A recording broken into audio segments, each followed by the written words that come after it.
Hey everybody, it's Eric the Horror Man, and welcome to day 29 for my 31 Days of Horror. Today I'll be doing a classic slasher horror movie from 1984, and yes, as you can tell from the sweater and the glove, you guessed it, A Nightmare on Elm Street, the original. This movie was so much fun to watch. It was definitely enjoyable, and I thought Wes Craven did a hell of a good job directing this movie, and I thought this movie had one hell of a good story to it.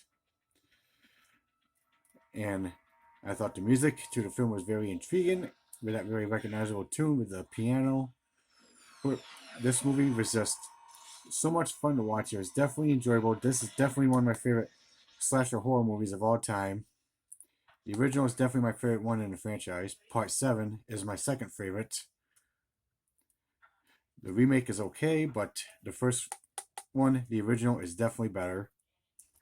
This movie stars Robert Englund, who's known for playing Freddy Krueger, who ended up becoming known throughout the entire world.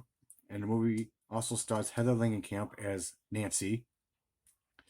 So this movie is pretty much about where teens are being terrorized in their dreams, in their nightmares, by a man who's badly burned, wears a dirty hat, a red and green striped sweater, and uses knives for fingers. But once he kills you in your dreams, you're dead in the reality world.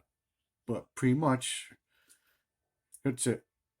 Freddy Krueger is a child molester, a child murderer, who ended up killing a bunch of kids and escapes justice. And a bunch of angry parents got together, tracked him down in an old abandoned boiler room, and burned him alive, where he comes back to terrorize their kids in their dreams, in their nightmares. But once he kills you in your dreams, you're dead in the reality world. So I thought this movie was just very well done, and if I'm not mistaken, I think I was 13 when I finally saw this movie for the very first time on VHS, because I never had the first three on VHS. I only ended up watching like 4, 5, and 6 when I was a kid growing up. But this movie was just so much fun to watch when I saw this for the very first time. I was just like, wow, this movie was just absolutely amazing. A good storyline, music pretty good, and I thought Wes Craven did a hell of a good job directing this movie. And this is what Wes Craven is best known for doing, is this, pretty much. And if this coronavirus crap ever goes away, I would love to meet Robert Englund and Heather Langenkamp. So, Nightmare on Elm Street is definitely a classic slasher horror movie that's known around the world, that everyone has pretty much seen and heard of. And like I said, the first one, the original, is my first favorite. Part 7 is my second favorite.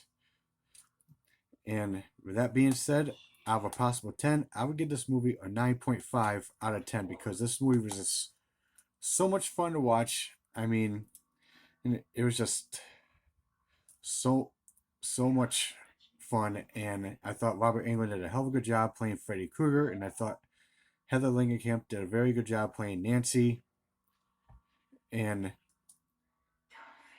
and I just also thought that the music was pretty good. I have the soundtrack for it, and I even bought the digital soundtrack on my phone for my Amazon Music, because I thought the music was pretty good. But again, Nightmare on Elm Street, the original, so much fun to watch, definitely enjoyable, and I definitely recommend checking this out for first time viewers who hasn't even seen this movie but heard of it. So Nightmare on Elm Street, definitely recommend checking it out. 9.5 out of 10 for my rating. Alright guys, so that's my review for my 31 Days of Horror on day 28. What is your favorite Nightmare on Elm Street movie? Here, please let me know in the comments if you like this video. Or like and subscribe to the channel, and stay tuned for some more 31 Days of Horror later. And whatever you do, don't fall asleep, or Freddy will get you in your dreams.